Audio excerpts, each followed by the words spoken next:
아는 기자 시작합니다. 사회부 공태현 기자 나왔습니다. 자, 공 기자. 이재명 대표 이송을 두고 이 의료계 반발이 뭔가 심상치가 않습니다. 네, 지역의사회 곳곳에서 성명을 내고 있는데요. 서울을 포함해 부산과 경남, 광주, 전북, 대전 등에서 집단 반발이 일어나고 있습니다. 내용은 비슷한데 전라북도 의사회는 이 대표의 헬기 이송을 두고 지역 의료계를 무시하고 의료 전달 체계를 짓밟아버린 특혜 이송이라고 지적하고 있습니다. 말로는 지역 발전과 지역 의료를 얘기하지만 행동은 달랐다는 겁니다.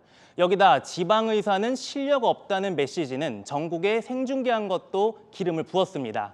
정청래 민주당 최고위원은 부산대병원에서 서울 이송을 결정하며 기자들에게 후유증을 고려해 잘하는 곳에서 수술해야 한다고 공개적으로 말한 겁니다.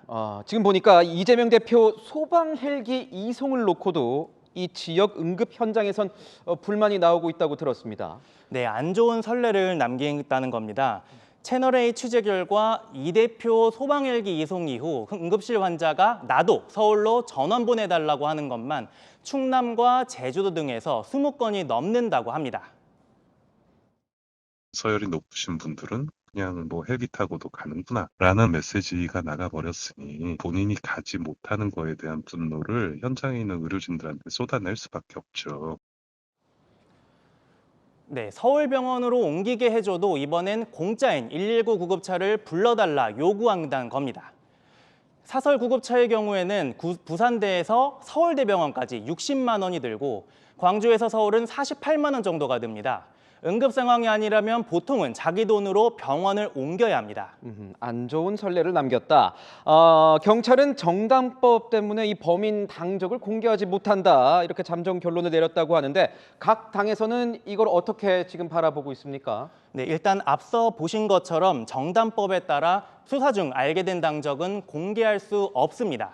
다만 민주당 등에서 축소 수사라고 반발하자 경찰은 예외 적용이 가능한지 검찰과 검토하겠다는 설명을 내놓기도 했습니다. 정치권에서 나온 김 씨의 당적 이력은 2015년부터 2020년까지 새누리당 당적을 유지한 뒤 이후 탈당해 지난해 4월 민주당을 입당한 것으로 알려졌는데요. 국민의힘은 같은 이름 인물이 2020년 탈당한 기록은 있는데 동일인인지 확실하지 않다고 했고요. 민주당은 현재 당원은 맞다고 한 바 있는데요. 네. 그런데 이렇게 당적 공개에 어떻게 보면 연연하는 이유는 뭡니까? 정치적 이해 득실 때문입니다. 지난 금요일 장경태 민주당 최고위원은 피의자가 과거 새누리당 당원이고 태극기 집회를 참석한 분이라며 보수 정당과 극우 세력을 겨냥하고 있습니다. 반면 국민의힘은 현재 민주당 당원이라며 민주당 내부 문제로 선을 긋는 모양새입니다. 경찰 수사가 범행 배후 등 어디까지 확대될지 알 수 없는 상황에서 어느 당 소속인지를 민감하게 받아들이고 있는 겁니다. 네, 당적 논란은 조금 더 지켜봐야겠군요. 지금까지 아는 기자였습니다.